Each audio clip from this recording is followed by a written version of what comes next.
She's a graduate from JJ College of Architecture, after which she did her master's in US. Coming back from US, she's worked with Rattan Bartley Moore and started her practice in 2000 under SAMIRA RATHOD Design Associate.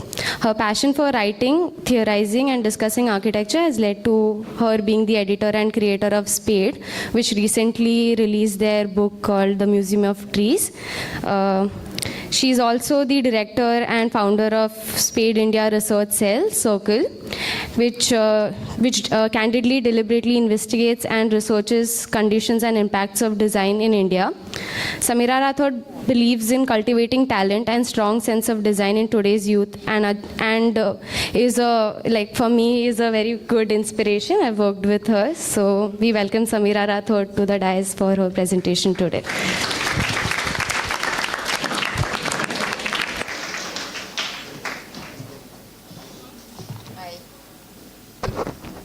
Hi, almost noon, so in between good morning and good afternoon, folks.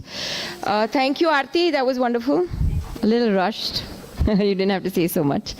Aarti was working with us and we really enjoyed her. She is full of energy and a pleasure. I miss you. Yeah, we need to see more often of you. So today's lecture is called The Shifting Gaze, and for a lot of you who don't know, I have been in and out of Kamala Raheja. I love teaching here, but I can't do it that much because of the way the practice is managed. So I hope to see you guys again more often if Pinkesh invites me out. Right. So I'm going to read the first part of the lecture out because it's all written out and I don't want to miss out any points. And the second part of the lecture is where I'll be showing some of the work that that we've been doing of late. So the lecture is called Shifting Gaze, and it essentially, I will be talking about what we very, very strongly believe in is the idea of beauty. And throughout our practice, right from the very inception, that has been something that me as a principal and therefore as a philosophy that the office has been following, practicing. That is, we work and chase and endeavor to create beautiful experiences, things, buildings, objects, ideas. So I'll begin the lecture. And I'm going to start reading. As a child, I remember spending unending hours circling a pen held tightly in a small pinhole, in a serrated plastic ring, and scribbling patterns, moving the point in circles, held on its edge by a large ring. The motion needed no thought, just a relentless rigor, no focus, but an inertia to continue in circles. And yet, intriguingly, the emerging pattern was different each time as one stayed at it. Living is as imperative as growth. Technology is also relentless, and man cannot regress. We run on a path, a line. But what if this line is a circle? The circle will slide, shift slowly, perhaps on an axis or onto another circle.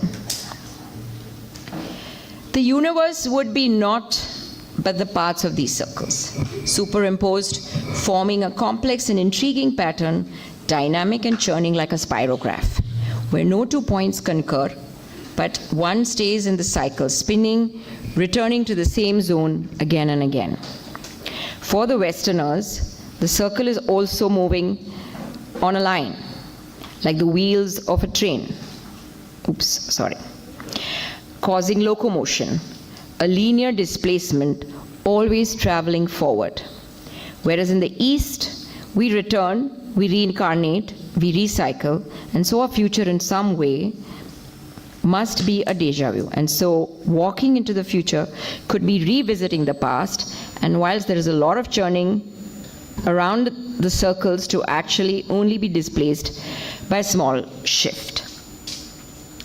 The idea of churning of spirograph, starting at a point, moving along the circular path, and returning back to the same point, can be reflected in the Hindu mythology as well.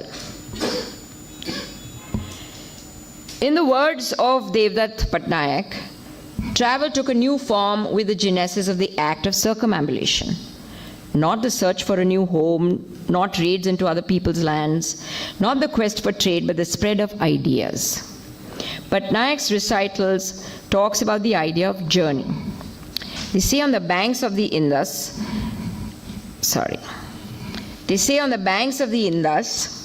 Alexander the Great met a naked ascetic, who he called a gymnosophist. It probably was a Jain Digambar. Digambar means sky-clad, a euphemism for naked. Finding him seated at peace on a rock, staring at the sky, Alexander asked him, "What are you doing?" The gymnosophist replied, "Experiencing nothingness." "What about you?" And Alexander declared, "I am conquering the world." Both laughed. Alexander laughed because he thought the gymnosophist was a fool for not traveling, for not having ambition, for living a life without a destination. The gymnosophist laughed because there are no destinations in the world. Seated or moving, we're always traveling. And when we keep traveling, we end up returning to the place from where we started, hopefully a little wiser. The excerpt essentially highlights that to decipher the future, one must always be conscious of the past.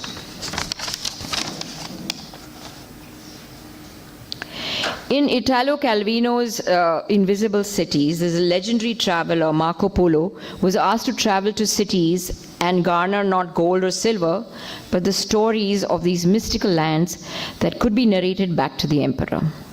The things Polo is describing in the book represent different aspects of a single city or different cities with the same aspect in each of them, and his changing journeys creating a past. The creation of a spirograph is a process of finished and unfinished circles coming together to create a whole form. An ever-expanding city is unaware of its own limits. The dynamism of the city's form is the back and forth motion that allows a final product to follow through. The ambiguity in the process never allows us to recognize the full potential. The labyrinth mentioned in the Invisible City is still to manifest itself in the land of Varanasi, Kashi, the ultimate pilgrimage spot for the Hindus for ages. The lanes of Banaras form a maze parallel to the river, running between homes, palaces, and the 2,300 temples that are found at every corner of the city, forming a circular path, the Parikrama. Varanasi is a city that is layered with narratives and seduced with stories. A city once contained within a framework is left to one's own interpretation, one's own idea of beauty. The idea of beauty has been core to existence. That we are touched by beauty is beyond doubt. With formidable developments in the field of aesthetics, it may be time again to ask the question, what is beauty? And why is it important? The phenomena of déjà vu, as explained earlier, through the spirograph, suggest that we might need to look back in the past in search of beauty.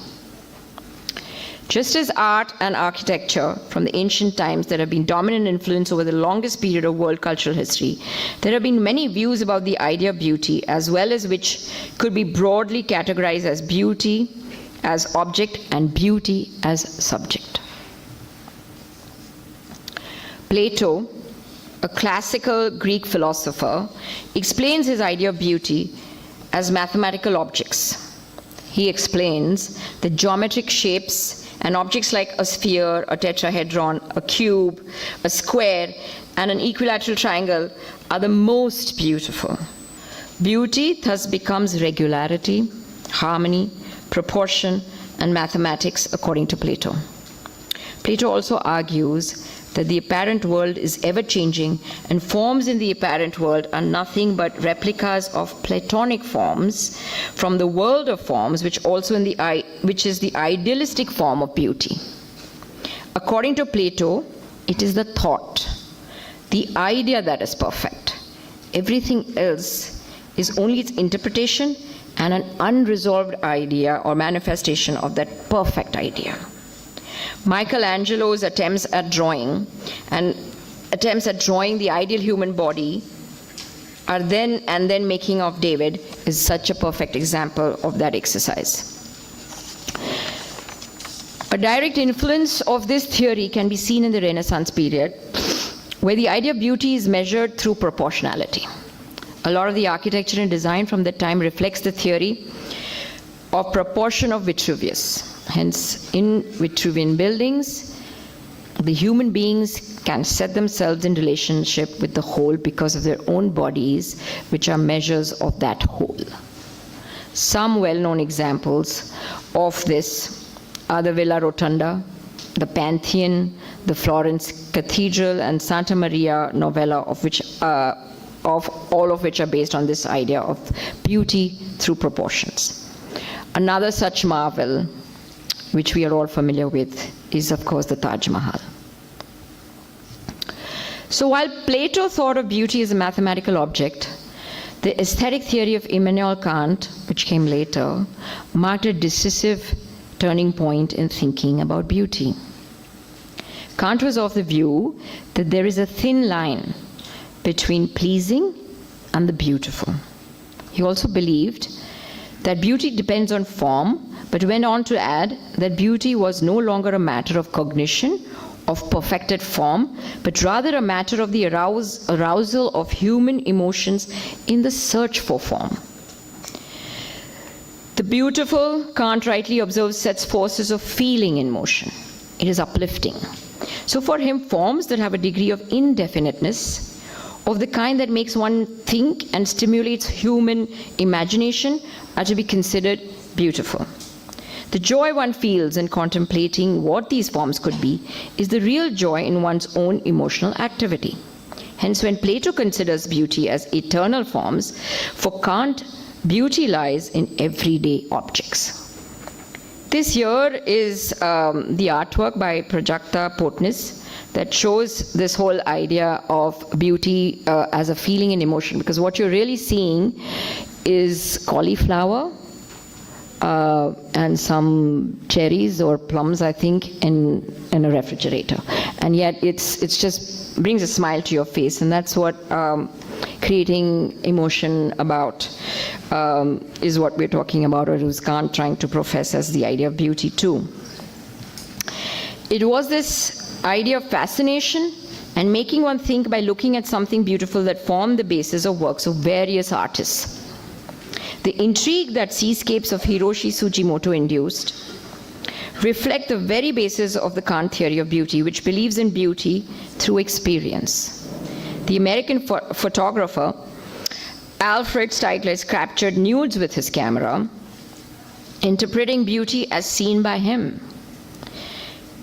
Eminent author Susan Sontag, in her book Against Interpretations, also argues that creative works need to be recognized as possible sources of energy rather than focusing on their intellectually constructed abstractions like form and content. She very aptly states that in place of hermeneutics, which is this whole theory of, the act of theorizing, should be replaced by erotics.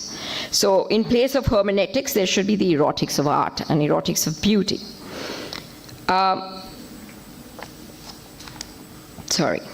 So something like the rain study by Jitesh Kalat. These are paintings that he actually takes prints of raindrops by putting out charcoal sheets when the first drizzle of rain appears. And what you really get is something like these paintings that he calls almost some sort of constellations. And so this is not about theorizing, this is not about intellectually abstracting something. This is pure and tangible experiencing something that is natural and brings joy. And so this also becomes beautiful, and this is what a lot of the artists begin to look at.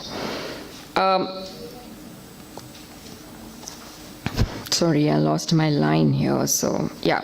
While in India, so we talked about Plato and we talked about Kant, and then while in India, Rabindranath Tagore also talks of art and beauty in many of his texts. According to him, art has no utility.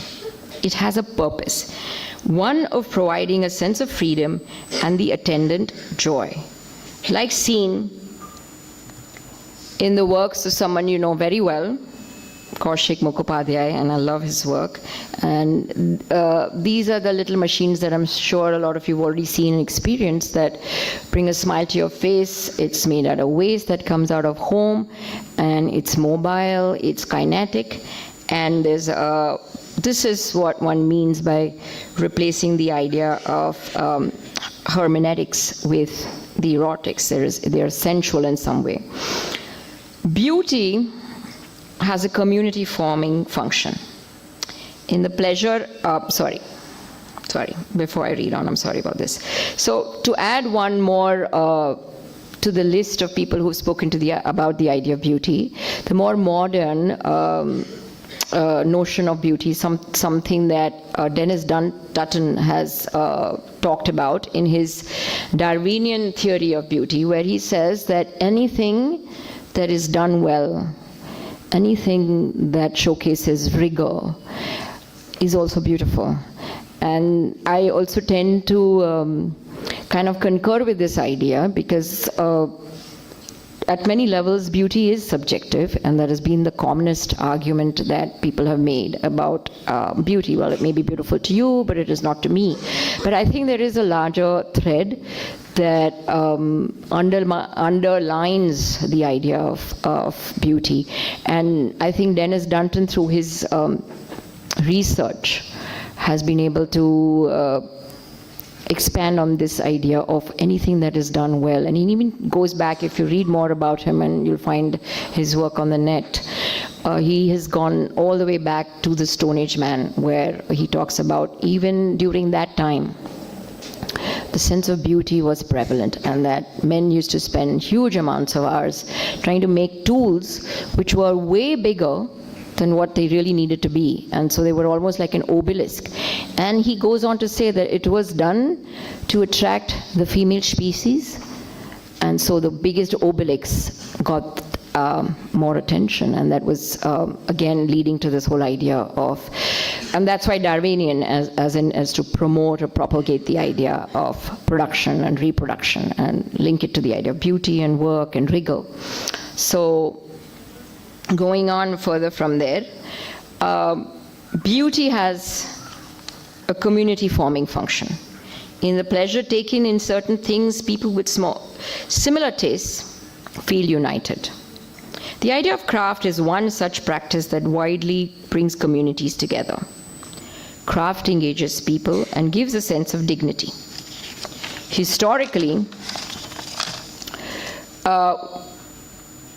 Historically, you've seen buildings where this craft is melded without being pastiche. The craftsman must have also been the master architect, or the two collaborated very closely, with each having its own expression in the act of building.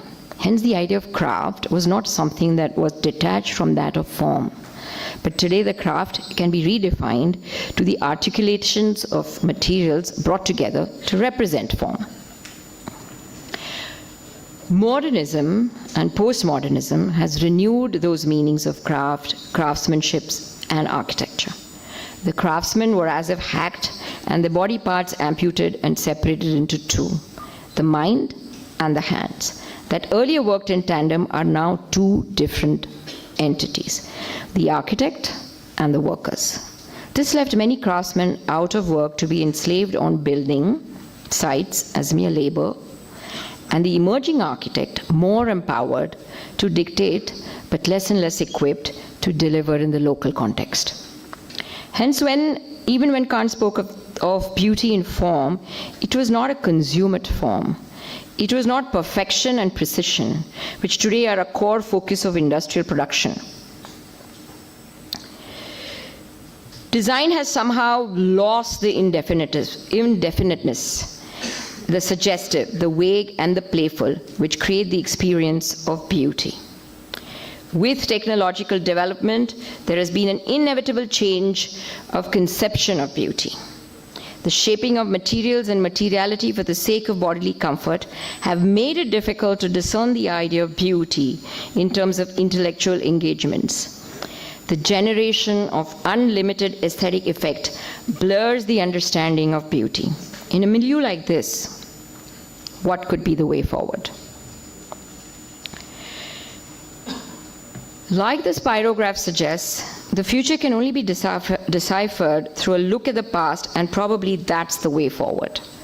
Perhaps we need to shift the gaze from indulgent technology to intellectual engagement through the idea of beauty. The future lies in thinking. The future lies in our thoughts, in thinking ideas, and in working processes. The process, like the patterns of a spirograph, will always remain mysterious, formed by constant churning. And that itself is the end. Or actually, there is no end. There is no station to get off on and nowhere to land. In the same analogy, for architecture, it must be this process that is primary. Process is a genesis to design, whether the process is analytical or scientific. If the design is devoid of such process, it only must be derivative. The process must be one that truly expands the boundaries of thinking, regardless of the end, which may be discerning. Beauty is that which mediates to us the joy of being here. Beauty leads to love, peace, and calmness. Beauty celebrates life. And we at SRDA are committed to this idea of beauty, thinking through it and the ideation of ideas as a perpetual cycle like that within a spirograph. So this is the kind of processes that we also undergo in the office. And like I mentioned earlier when I was reading out the first part of the lecture, that we are all focused or driven to create ideas, and I believe that the future or the thinking alone is in its own end. And to produce thoughts and ideas by itself is the act of creating. And so every project really begins with a concept, a narrative that is led into beautiful drawings, and then through a very, very rigorous process, it leads to making very, very small models or iterations of 10, 12 different form-making exercises, experiential exercises, that then, as it gets more and more detailed and formulated, moves into larger models that actually get actuated into the built form, which is the building itself. So with that, I thought that we would look at some of our projects, and I could explain what this slide means, the idea of the experiential. And this is really what we in the office are trying to do. So a lot of the work is really based in not creating or looking at the idea of scale or just pure geometry or alignments or structure, but it's more nebulous. It is, like I mentioned earlier, largely indefinite. When we begin, we don't know what is it that we were going to get into. But just as you experience cinema, we feel that not only is the making of the building like the making of a film, but also the experience of the building could be cinematic, almost like you're watching a film. And so it rests on the idea of the sensual, the erotic, often whimsical and quirky, sometimes funny. It has to bring a smile. It's intriguing. It leads you to, ask what's next. Ambiguous, so you're not sure. Very intuitive, because a lot of decisions are very impulsive, taken on sight in terms of materials. And a lot of people ask me, how do you chance upon this idea of the material? And it's really, chance upon, because if you're at site and you're looking at materials and you're looking at your mistakes that are happening, that itself leads to creating new ideas or putting new materials together or articulating a detail. It all happens by spending a lot of time on site and by allowing yourself to be free from anything that has been spoken of as structure of architecture or the discipline of architecture. It's really fairly impulsive. The office today works under these three major verticals. We have a research wing and a research arm that looks at several publications, documentations of all kinds, and we even did a lecture series at some point. This is what is a forum called SPADE India. It's a not-for-profit organization that I run from the office, and I will show you a couple of projects that we've done through SPADE India. The studio, of course, deals with architectural and interior projects, and we now also have a workshop that produces furniture and all kinds of products by the name of Big Piano. So this is what we do through SPADE. It's been almost 8 years now, and it first began with these 4 volumes that were journals, in a manner of speaking, because we started like a magazine, but it really ended up being a journal. These discuss and deliberate the idea of design in India. They were the first of its kind when they were first published in terms of the format, in terms of the graphic design, and in terms of the topics. So we looked at reincarnation, we looked at politics, we looked at collage, and we looked at opium. And these words were basically used as a metaphor to trigger and invoke ideas of architecture that are not basically what is mostly talked about today in terms of bandwagon words such as sustainability, leads, footprints, and numbers, but more about what it means to people and what does it mean to have passion for design. For say in like opium or the idea of collage, where we looked at architecture that had that collage-like attributes. Patronage and the series of lectures we conducted were on several subjects that were issues that we as a fraternity are constantly dealing with or asking questions about. And of course, research in the office continues through students who join and pick up small capsules of research in the areas of their interest. Documentation, experimentation, and installations. This is also something that we do under the aegis of SPADE, and 2 projects that I'll share with you. This one is called The Wall as a Room. This looked at, this was done for, it's an installation that was produced for the exhibition called When in Space, done by Rupali and Prasad. And this was in Jaipur, and a lot of the architects were given this idea about dealing with the idea of space. And what we did was we looked at the idea of a wall. So wall is typically looked as a space-making element. I mean, you make a space with wall. And we turn that idea on its head and say, what if the wall itself was a space? And so the idea of a house that could become this large, thick wall, and then if you really looked at how spaces are being used, you will find that everything that we use in our daily lives can fit within 3 feet of space. I mean, look at it. Your beds, 2.5 feet, maybe 3 feet, a single bed. A kitchen stove will fit in a 2 feet platform. Your typical bathroom or water closet is about 3 feet by 3 feet, or maybe 3 feet by 4 feet at max. A staircase width would be 3 feet. Dining tables for 2 people, 3 feet by 3 feet. So you're really looking at a standard unit of 3 feet. And so we made this wall a little more than 3 feet thick and inserted an entire life for a single person into this wall. And then even looked at the idea of sustainability.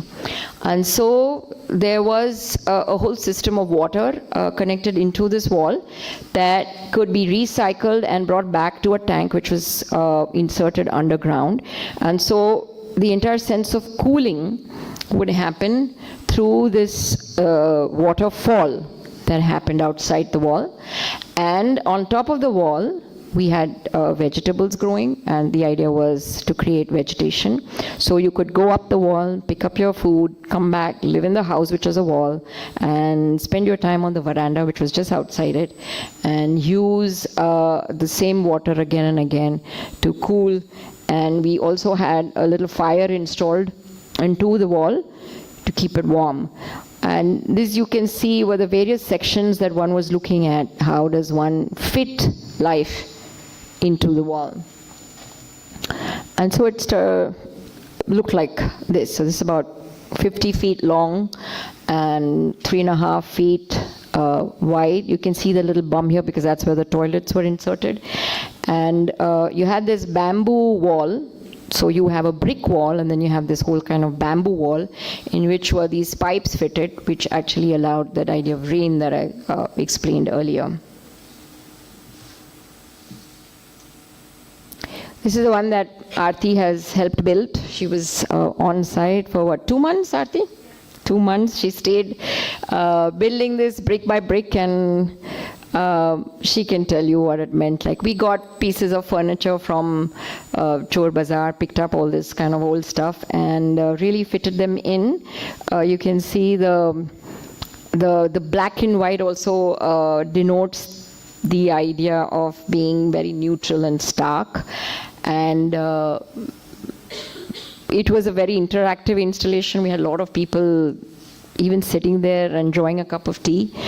And everyone wanted to go up and down. In fact, even the Rajasthan minister had very carelessly climbed up the steps and said, I own this wall.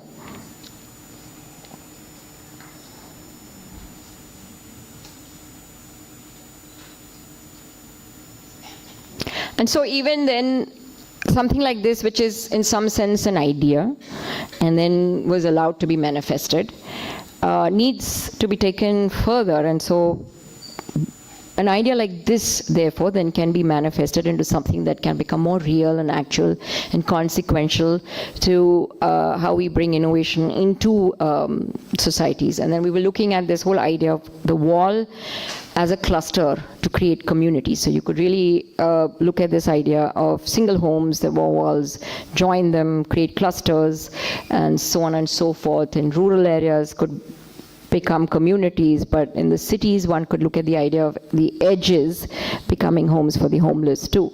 So it was left at that for interpretation. The other ongoing project, well, this was also a project in 2 parts, and this is also done through SPADE. It's called the Museum of Trees.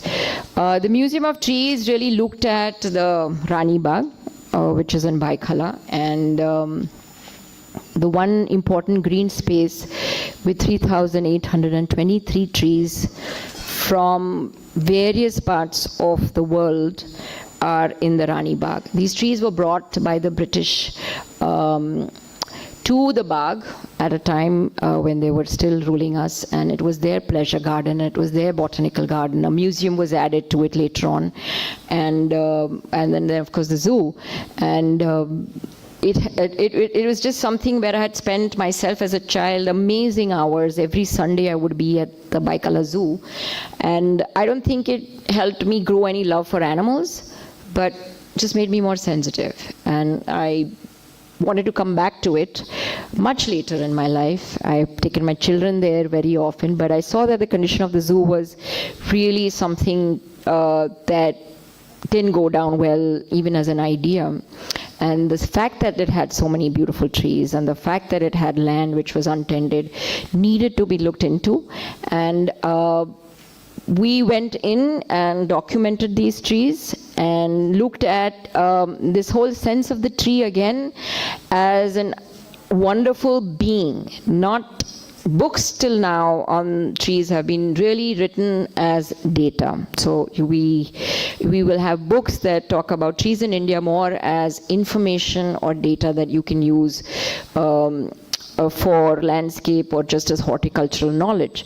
We wanted to bring the attention to trees, and everyone who's worked on this came back telling me that, you know, we go walking through our cities, we go walking through places without noticing the importance and the beauty of these trees.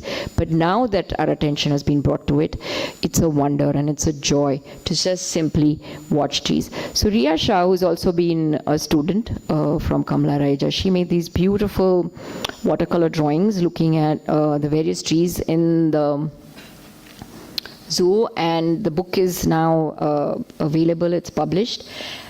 This project, again, something that Aarti has worked on, and she's smiling away. But this is a lovely project, even for me. I think it brought a lot of joy for everybody in the studio. This is called The Presence of Absence, and again, an experiment. So we looked at this small town called Bhadran, which is outside Baroda, about 40 minutes from Baroda, 30 kilometers. And it's a very quaint town, very small town, resides about 5,000, 10,000 people. And I'm sure a lot of you already visited sites like this in your course of study tours. This one in particular is largely a Patel town. As you can see that it's really got this one central main road, and right from here. And what is highlighted are these few important buildings. And we went in and started looking at the town for two reasons. One, that it has been abandoned. So nobody lives in this town except a few old people. It has these beautiful heritage-looking buildings that were probably built 100 years ago and were owned by very, very rich Patels.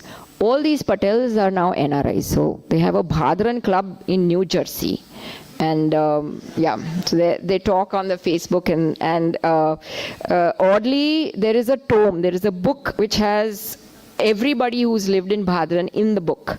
And they found out while doing that now nobody in Bhadran can marry anybody in Bhadran because it would end up being incestuous. So they're all related at some level or the other. So you would be ending up marrying your third or fourth cousin. So it's not allowed. So that's the joke.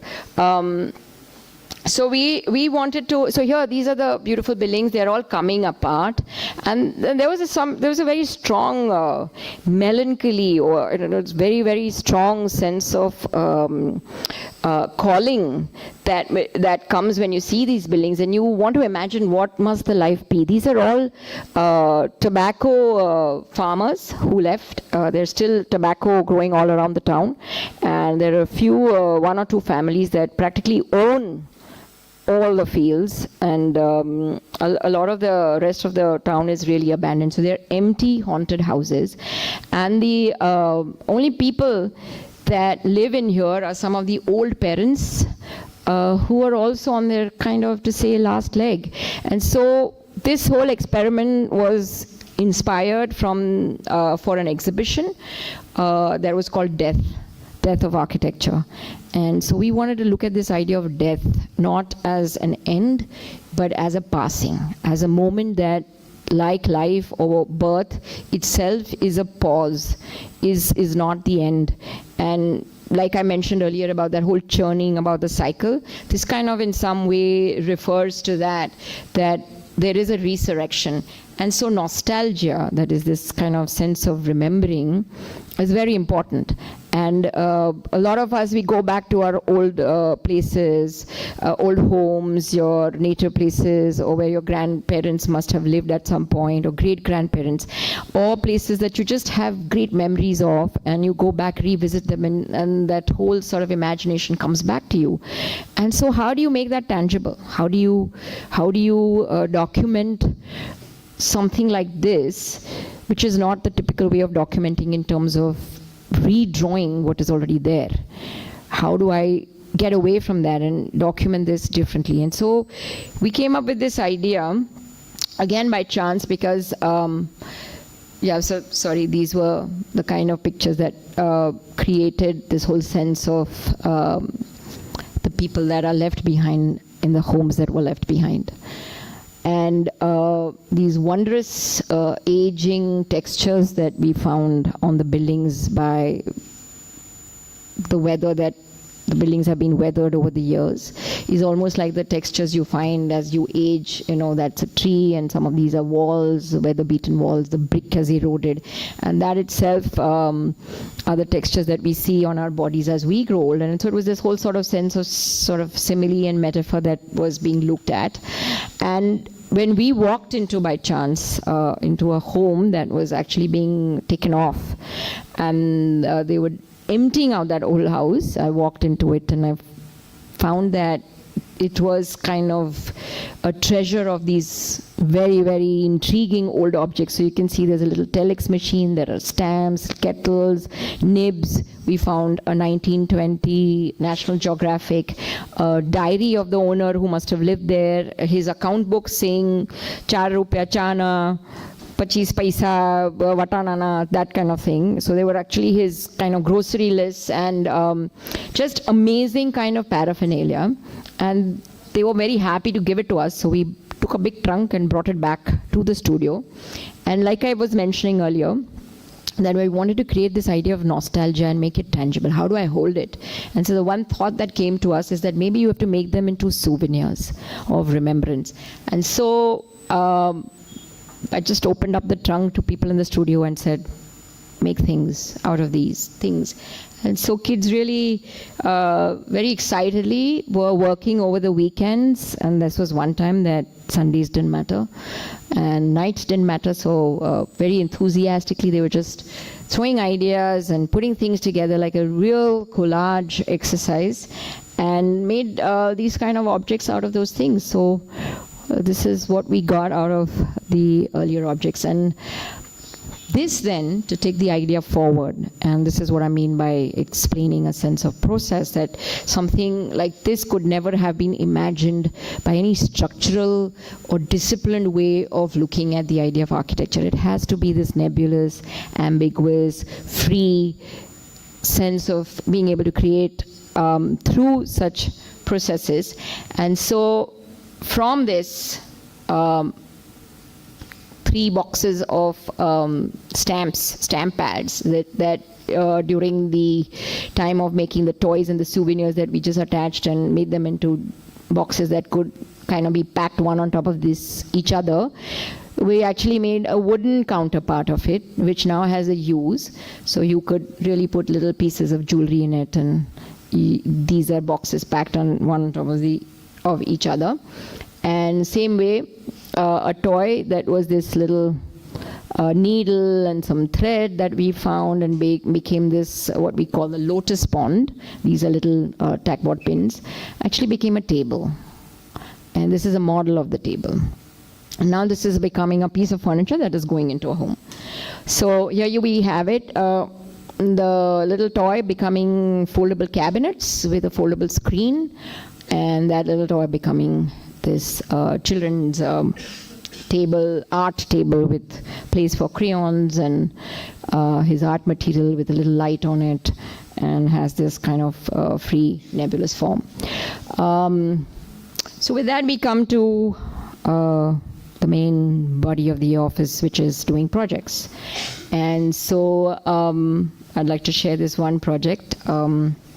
This is something that is just about to get completed. It's not yet complete, but it's taken me more than 4 or 5 years now to complete this small little building. It is also in Bhadran, and of course the town of Bhadran came into our radar because of this school that we're doing. So the school is surrounded by tobacco fields. Really, there's not much to see on the site except trees that were lining its southern edge over here. And this is not a drawing that Pinkish would appreciate at all.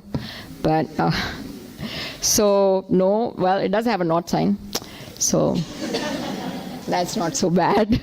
But now imagine there is a road somewhere here, And from that main road, you drive into the site and into the site this way. So this is supposed to have been an extension of an existing school. And the existing school is called the New English Medium School. And at that time, they wanted to build 20,000 square feet, but we designed a master plan for them. And I'll explain that a little bit more once I get through the concept. So, like I said earlier, that we believe very strongly in the idea of the idea. And every project really begins with some concept, some idea, and that builds up a narrative that leads into the building's structural language, the building's semantics, its fenestration, and then it all ties together to uphold the first idea. So the first idea, we really looked at the way children write. And you know, their early writings are these little scribbles, and as you kind of filter them, they become these kind of triangulated patterns and then arch-like patterns, and that led to this, perhaps a formation of what I call the dancing arches. And so really looked at this idea of arches as its main core language, but at the same time one looks at the idea of program, and the program was looked at as creating these modules with a skin.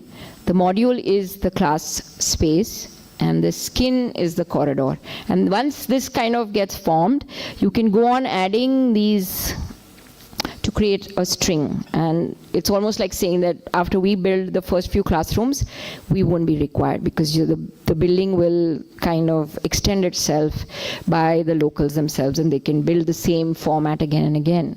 And from that emerged this kind of a language where the front of the site was left open as a playground. And this was phase one, where we were looking at these 3 sets of classrooms. It was a G+1 building with a central court and a spine of a corridor that's running all around. So you can see that clearly here. You can see the sense of the arch. No 2 arches are similar. They're all lopped. So they're not really geometric and load-bearing in that sense, so they're composite. So we have a thin layer of concrete combined with 2 layers of bricks, and that is the language that also then is used in how the roofs are made, how the walls are made, how the arches are made, and even the waterproofing on the flat roofs was done in a similar manner. So here you can see the whole model. And this is what has been built. Of course, this was the library, and they ran out of money for that also, so that's on hold. That will happen as phase 2. And at the moment, we're just kind of finishing this building. So here, this is during the rains.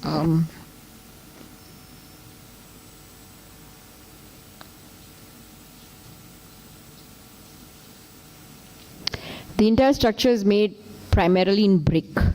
We have brick floors, brick arches, and we've used the same terracotta color in the ceilings and shades of that same color. I've even used brick plaster in places.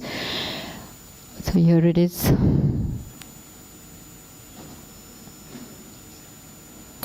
This was a very interesting exercise for us. As you can see, the brick has no mortar, and normally nobody it's not clad brick. That is, you don't make the arch first and then clad it with bricks. What we did was we created shuttering, which was made out of waste steel, and it's basically a wire mesh kind of a shuttering, which you prop up, onto which you put a layer of bricks first, which is what you see here, and it's just kept. So there's no mortar, there's no kind of connecting them. And then you pour your concrete on it, and then again on top of that concrete is another layer of waterproofing, which is also done in brick. And so the entire thing becomes one composite structure, and because of which, so 2 reasons: because of the shape of the bolt itself, which is more self-supporting than a flat roof, and because of the fact that the brick is attached to the RCC. the RCC layer becomes very thin. So we've really used very thin slabs, so 2.5, 3 inches of a slab. And so the entire structure is far more cost efficient and at the same time beautiful. This brick, they say, will not come off in 100 years. It's composite with the RCC, so it's all cast together.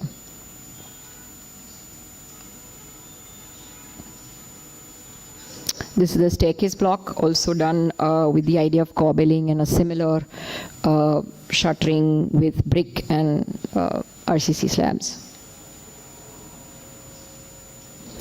The flooring, a lot of the flooring is cast as the slab itself. So you don't have to cast a new floor on it. You add the colored chips whilst you're casting the slab as the top layer.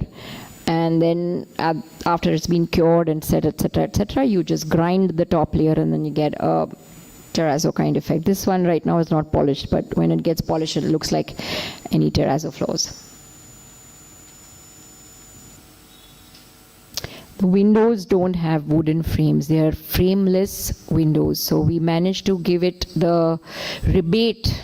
I don't know if you guys have gone through your building construction classes where the debate for not allowing the water to come in is very important. And so the frame really does that work. The wooden frame really does that work. So that costs a lot of money. And so this being a not-for-profit organization and a building for charity, we had to keep our costs low. And so we eliminated the wooden frame and created the same in stone as a part of so it's really a small 1-inch band that comes in. I don't have a detailed picture, maybe the next time. We even did the flooring in bricks. So we cut the hollow bricks into 2. And so you get, when they get laid first, they look like this. And then you pour cement on it and then you get this effect. That's your roof. As you can see, this is all brick. The waterproofing also on the top are just left as brickbat Koba, and so these are layered in 2 layers. And you know, the contractor would say, but this is going to leak, this is going to leak. You've got all these bumps, and these bumps are reflected from the ceiling below. So we have those jack arches, and so what we really did by doing this is that there's no water that is stagnant. The water immediately falls off onto the drain. And it's also the space where children play between the buildings. So it's these really narrow, tight lanes between 2 blocks of classrooms where they can run out into the fields. And while doing so, they can have a shower. So with that, I'll talk about this one quite different project, which is actually just a factory. And I have to admit that after doing Bhadran, where we've been so careful and about the idea of sustainability, careful about how much, you know, the walls were made thicker so that it's kind of comfortable inside. And that's actually happened in Bhadran, that even if when the temperatures are very hot outside, one doesn't feel uncomfortable in the class. It's not like I'm dropping temperatures by 5 degrees, so it suddenly gets cooler the minute you walk in. But yes, it's definitely not something that you end up feeling suffocated or uncomfortable in spite of the fact that there were no fans or AC in that building. This, on the other hand, has been a heat house. We made a lot of mistakes on this one, and on retrospection, I felt maybe this building should have been designed completely differently. A lot of time, what also happens is that when you're proposing things to the client, and in this case it happens to be my husband, they don't listen. So and so you know, that's where the politics of other relationships come into play, and you have to give in at times. And so I personally felt that the entire factory, which is a ball bearing factory, had to be made in 2 parts. One was their entire office, and the other would have been their production shed. There was always a cost constraint. Plus, we had people who kept saying that you cannot make that office as a separate structure, and we wanted to really give a courtyard between the office building and the production hall, and so that would breathe well. And our plans to really make the office building into a building, because as an architect, whenever you get projects like this where you feel you have no work to do, you find ways to create meaning for your being on the board. So we say you have to make a brick building, you know. And obviously my husband wasn't buying that. So he said, no, stick to the shed, everything within it. So we really did the office as almost peripheral to the main building, and we took it on the upper floor.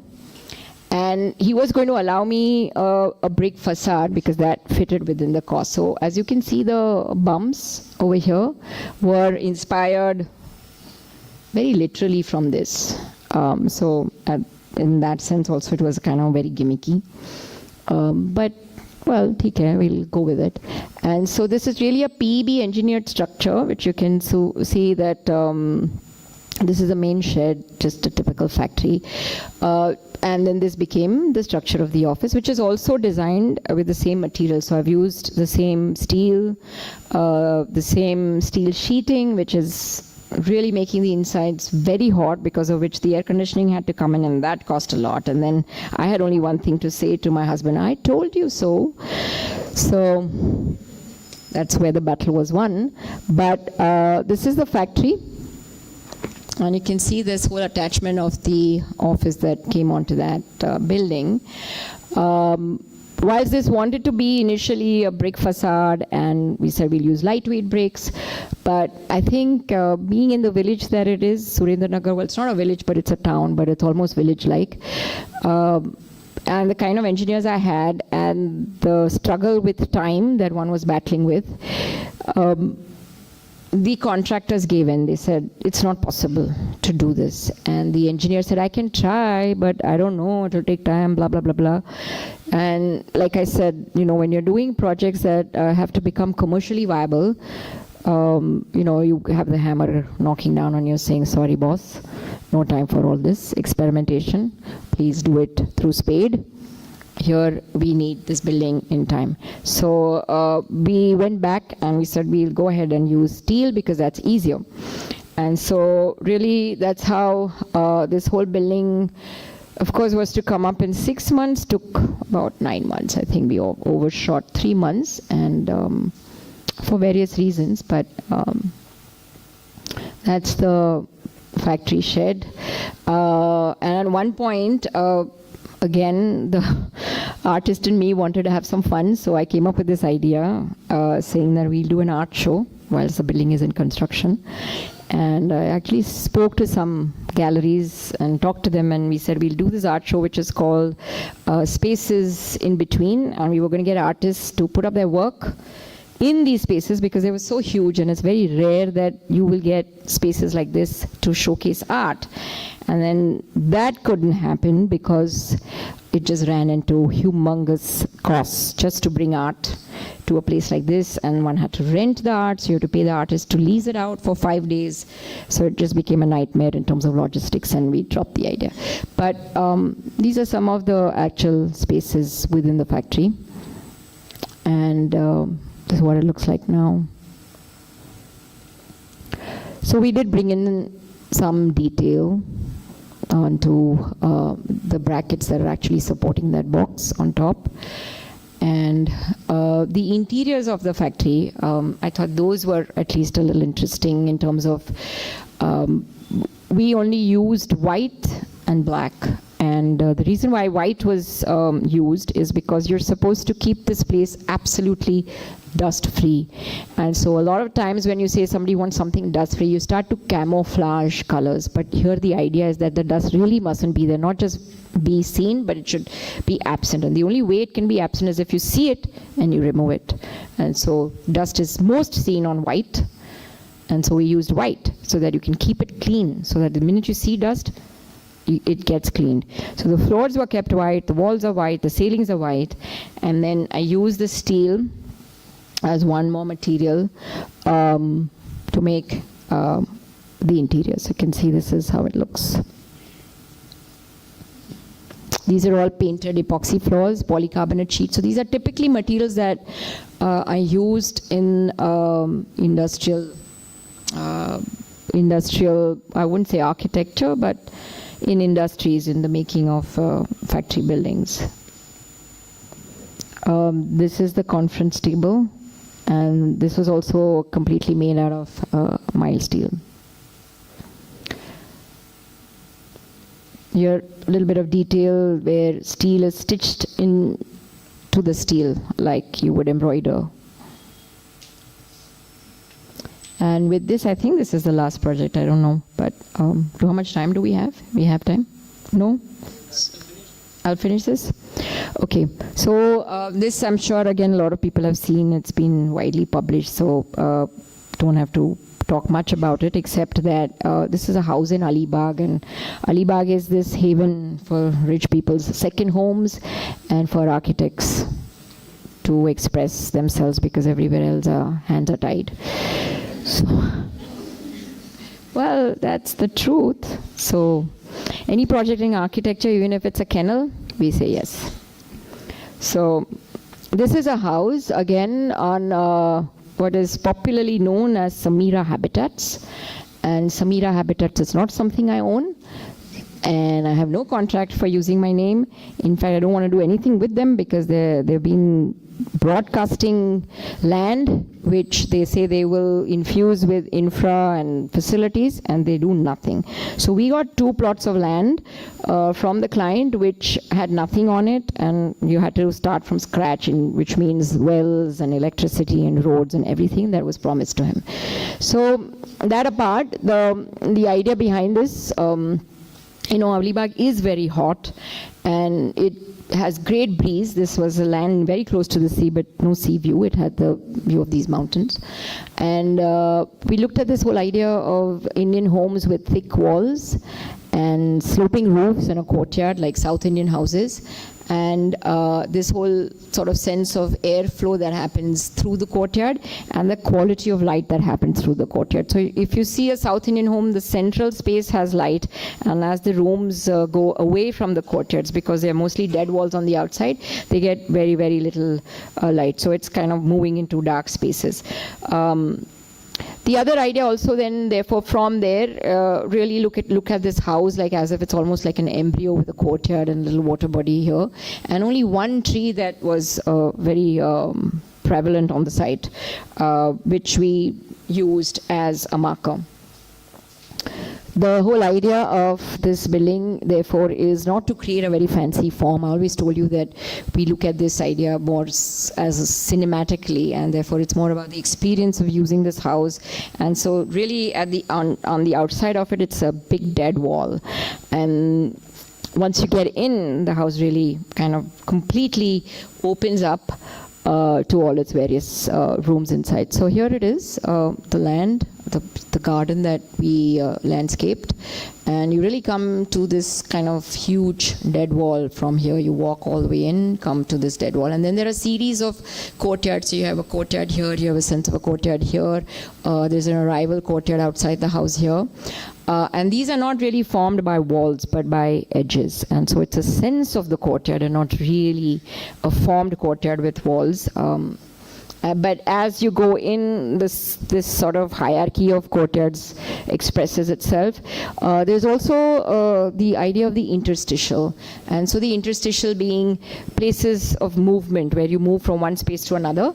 And so that's a bridge and a staircase. So a bridge on the top that connects its various rooms, and this sort of staircase, one that comes up from down, the other one goes out and goes up to the terrace. And so that essentially is also where I believe that a lot of the architectural expression in the work that we do rests, and we enjoy that. So these are just pictures of it. These are this is a pigmented concrete wall with stone randomly cast into it. Yeah, these are its different facets. We even cast the floors in cement. So they were these huge tiles that were made. The pool. That's the bridge. And the staircase outside. And so the floor is really designed not like as if it's flooring within a room, but on the whole as a canvas of painting on the whole. And so there were these black to brown vignettes and patterns and little stones strewn in randomly and a black and white zebra on a threshold. And so really looked at it as an overall larger canvas of play. And so here's the tiles that we cast, and a lot of sampling. And then the various floorings.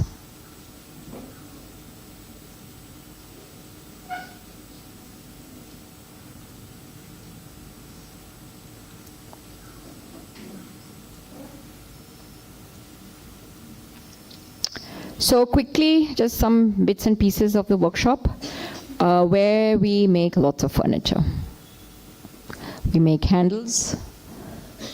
So it's really interesting to look at a scale that is like Bhadran, where we've now been called to restore a lot of that town, to something that comes down to the nitty-gritty of making a small handle.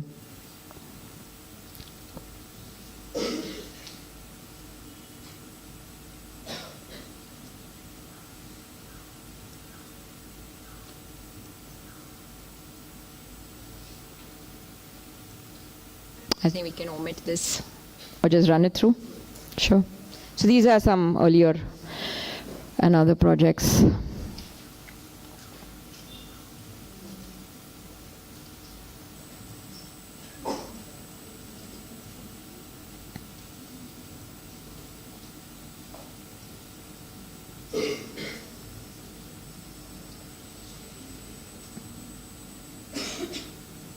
Thank you.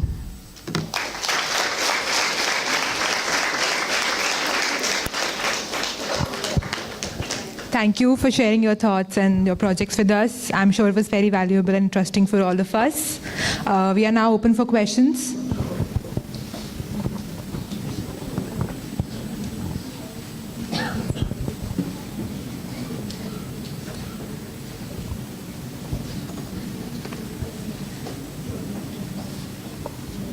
I was told that Kamala Raja has a very active student body and a very rigorous and vigorous and intellectually thinking students who will ask you a lot of questions. So I was almost nervous. Why am I struck with this silence? Come on.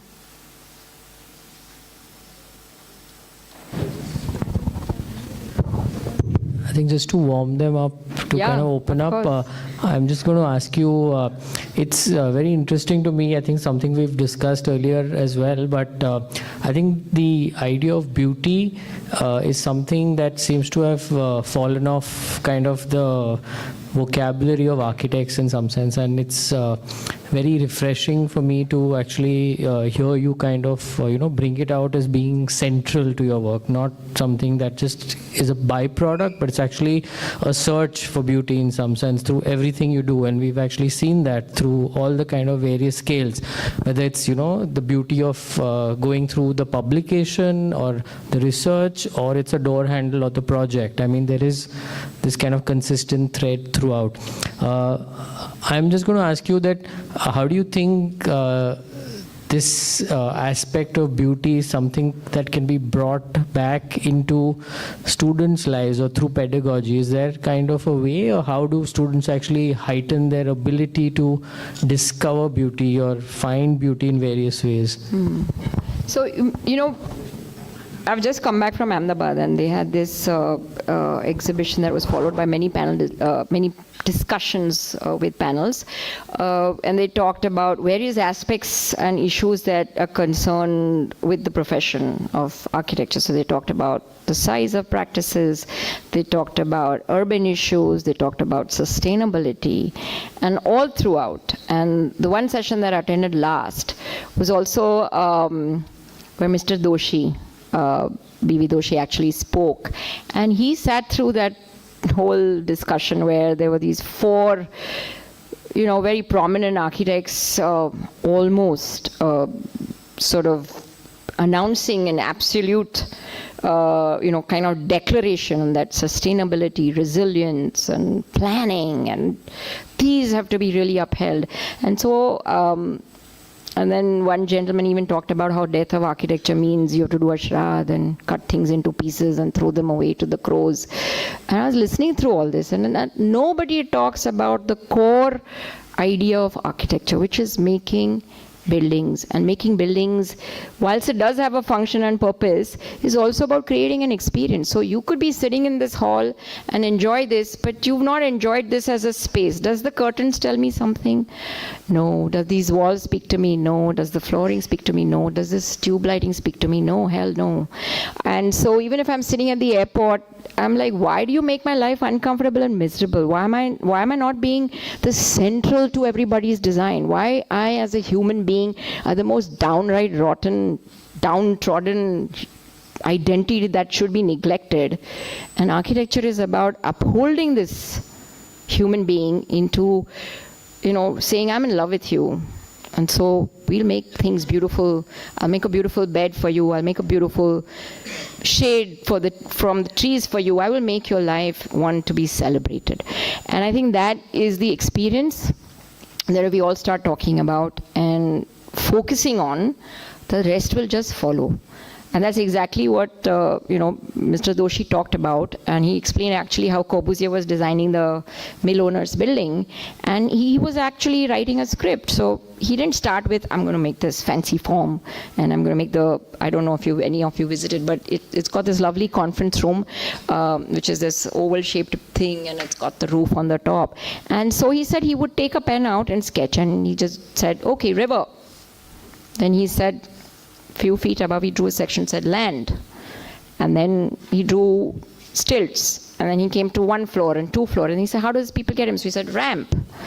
So he was actually imagining entering the building and experiencing every aspect and then drawing it. And it came to him very intuitively because he is a genius, of course, of his time and even our times. But that's how it is. So it was kind of free. It doesn't come with preconceived notions about, oh my God, mill owners. No, he was just responding. He drew trees, and then he said he even drew the trees swaying, because that was important, the wind. And if you don't use your pencil and you don't draw like that, then how are you going to imagine that space? And I think the most important thing architects have to feel, that you are the most important person. So how would you want to be treated by your buildings? And you start thinking like that, I think you'll get beautiful buildings. And it has to be for you to feel that sense of connect with the idea of beauty. And unless you don't have that self-respect and dignity, I feel it won't come, because you can't deliver what you won't do for yourself to others. And so the one thing, even practically speaking, the client wants to hear, what do you think of it? And you always have to say, it's damn good. Because if you say anything else and say, why are you giving it to me? So you have to make it work for yourself first. And I feel scale, dimensions, geometry, making the building work are the basics. Without that, there is no building. But without the poetry and the magic, there's no architecture. So if you're studying architecture, you better build and make architecture, not buildings. Anybody can make buildings. Does that answer? Yeah. Thank you. Are there any more questions?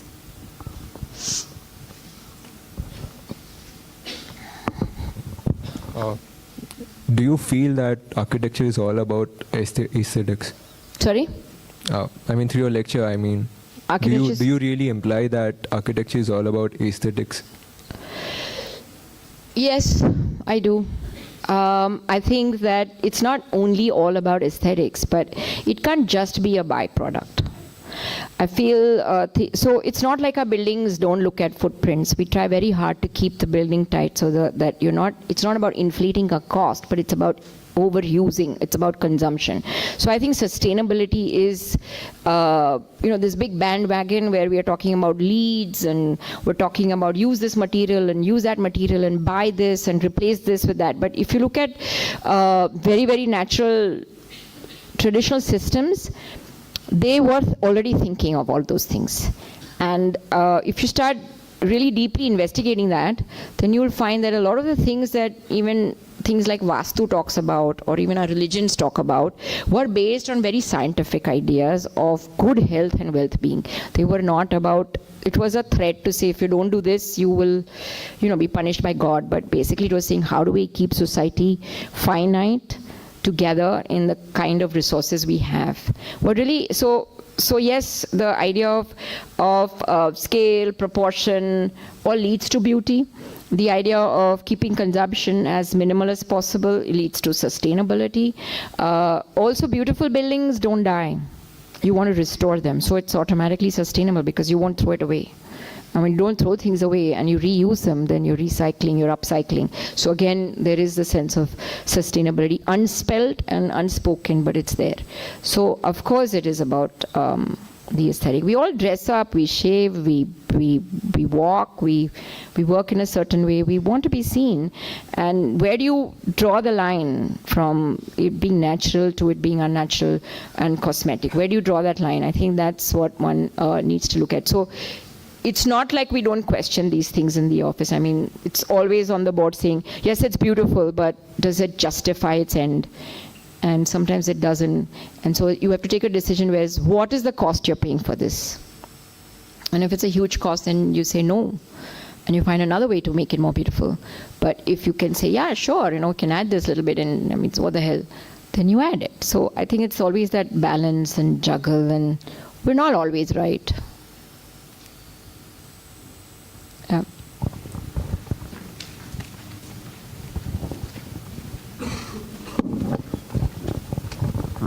So there's the idea of the beauty of the building, or the idea you spoke about, but the same interest is given to the construction details like we saw in your presentation. So how do you make that shift from the overall idea to the details, like the gutter, the way you spoke about that brickbat Koba roof? So how is that shift happen from that idea and keeping that idea in mind while? So the idea was the dancing arches, right, which we kind of exemplified in the way the form of the building has happened, right? Then there are these other layers that talk about texture, talk about light, how the light falls into your building. And so you use that as these different colors you have in your palette to paint. You've drawn, now you got to paint. And so that's how I like to see it. So it doesn't stop. It doesn't stop at, like I said, it's continuous. And I would like to add that whilst it's very easy to talk about beauty, it's not very easy to do it. And somebody is paying a very heavy price. And so it takes the life out of the craftsman. It takes the life out of us to get something right, to get something close to perfect. And for the user to find it very joyous. So when you see this building, it's very joyful. There's been hajar abusive language that has happened. There have been hajar, I'll throw you out, that has happened if you don't finish this. Why is this done like that? And things get thrown off. So, and there's been therefore that kind of sacrifice, okay, from the workers to keep on at it till it's right. And that's where I talked about when I said that this whole sort of shift has happened, or this rift has happened between the craftsman and the architect. And we as architects, we feel, oh, we know it all. And so that sense of humility is something that we need to bring to our work, where we say, I don't know it all, please tell me. And I learn a lot on site from my craftsmen.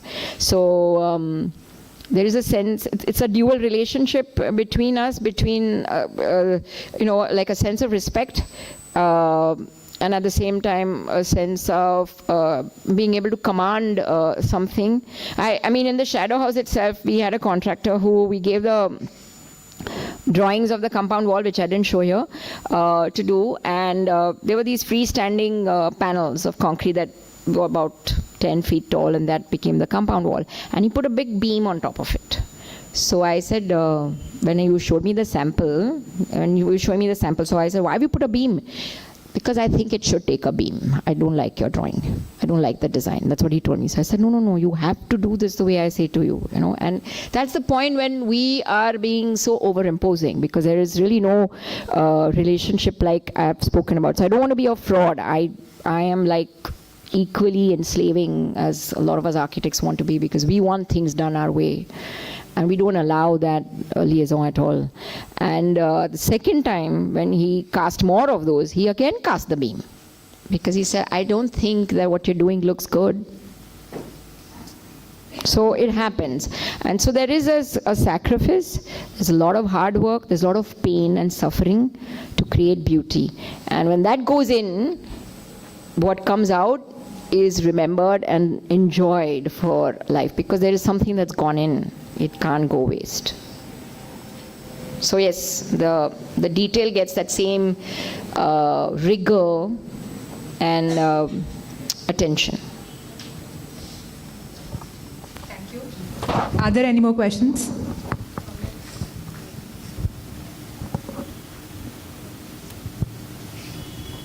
Any comments? Yeah, comments. Any questions? Aarti?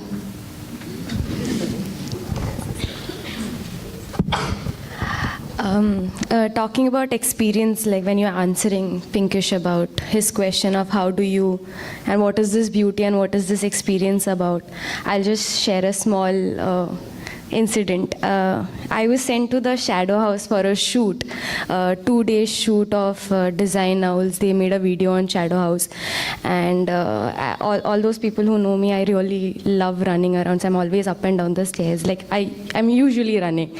So the handle of the Shadow House staircase has a groove in it that can hold your fingers. So those who can't see me, so it goes in when you're walking down. So when I came back, the first thing that she asked me was, how's the building? How did you like it? Instead of commenting on the shadows, the only thing I had to comment on was the handle, because that's the first time I really experienced walking down the staircase, because I really enjoyed my hand being held under the handle, because it was a nice, smooth feeling of kind of holding the wood in your hand and walking down. So I think that's what she's talking about when she talks about beauty or experience. It's about experiencing a tiny detail, because you don't notice a handrail, or else like we do WDs and we don't notice a handrail, or I've never noticed a handrail instead of just placing my hand on it. So even her door handle has a groove where you can put your thumb. So when you're holding, your thumb goes inside the handle. So that's the kind of detail or the beauty that she's talking about. I'd like to just respond to that in the sense that yesterday I was at KRVIA, which is the All India association that tests cars, automotive association, and they do research there. And it's this huge building, and I went to their labs, and it's amazing how cars are designed. And you know, we don't do even 1/100th of that kind of detailing. And the engineers were talking to me, and I was enjoying it so much, because they were even talking about the RI of a road. So the entire roads of India are digitally measured, and they have it on record from the point of view of roughness.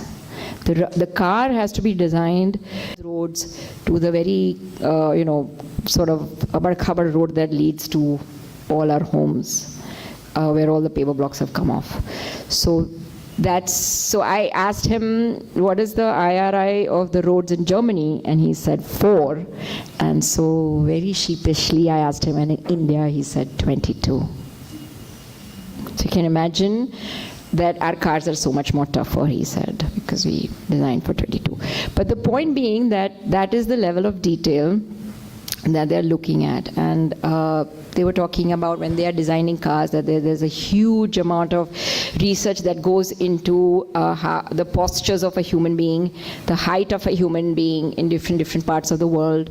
And so cars are designed in India to fit a certain height. The same car that comes from France, if it is not tweaked to Indian human beings, then it becomes uncomfortable. And I've experienced that. I mean, if you've driven the Renault Duster, you'll know that doesn't work for a short Indian female. So all of that, and I think architecture is about the same thing. So we're not worried about efficacy. We're not worried about detailing.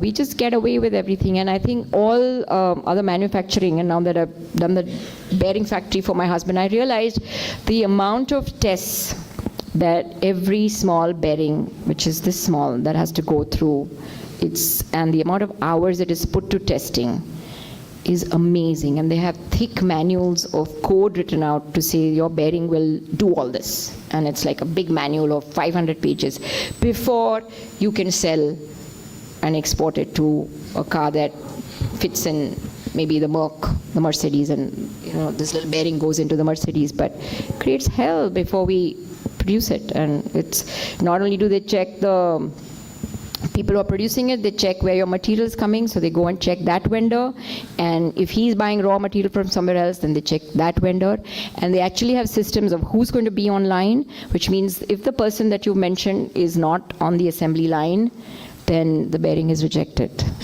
because he's learned how to do it and we approved of him. Now we got somebody else. Now, I mean, this is going to another level, obviously, because that bearing, if it gets friction in the truck, it will catch fire and you've got life on your hands. We don't have that. But I think we have to take it that seriously. I mean, I just want to respond to you. I've had a very similar experience. I think beauty is not only aesthetics, and I think it responds to your question as well. We happened to go to Alibag, happened to visit a house which SAMIRA had done, and you walk in, and of course it's beautiful, but and you're seeing all this quirky stuff around you, and there's a caretaker, he's like opening up the rooms, and he's like, "Arey, aap baitho thodi der," and then you sit there in a particular kind of chair, and then he opens the window, and that's where it all makes sense, because it's not about aesthetics, it's not about beauty, but it's about how you're able to connect man and nature at that point. And the fact that she chooses to kind of situate you and create that relationship is bigger than aesthetics, according to me. So I think a lot of good architecture has this ability, and we need to kind of go beyond kind of maybe using these words, because I find they're limiting in some sense, but the purpose of beauty is kind of far higher than aesthetics alone, is all I'm kind of trying to say. If aesthetic is decorating, then yes, of course, but I mean, one is conscious of compositions, and so how you make a musical composition, you would make a sentence or a phrase in music, you would also do the same as an interlude that you're walking into, because it's experiencing space, so it just gets bigger, but I think the underlying principles are the same. Yeah? Any more comments or questions? Yeah, thank you once again for your time and consideration. With this, we end today's encounters.